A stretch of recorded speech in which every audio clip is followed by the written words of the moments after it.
कोल्हापुरातील संगीतसूर्य केशवराव भोसले नाट्यगृह आगीच्या भक्ष्यस्थानी पडल्याच्या घटनेला आज 1 वर्ष पूर्ण झालं.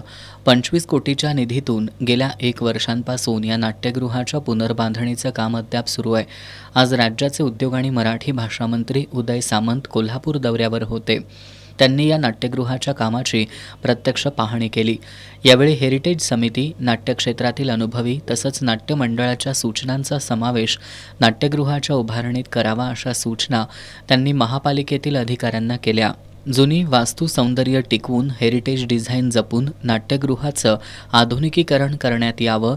ग्रीन रूम, बसण्याची व्यवस्था, प्रकाश योजना यासारख्या सुविधांची गुणवत्ता किमान 30 ते 35 वर्ष टिकेल इतकी असावी अशा सूचनाही त्यांनी केल्या.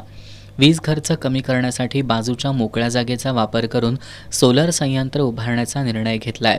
खासबाग मैदानाचा रंगमंच उच्च दर्जानं विकसित करण्यात येणार असून हे नाट्यगृह रिकाम्या वेळेत शालेय विद्यार्थ्यांसाठी मराठी चित्रपट दाखवण्यासाठी वापरण्यात येणार आहे असं नामदार सामंत यांनी सांगितलं.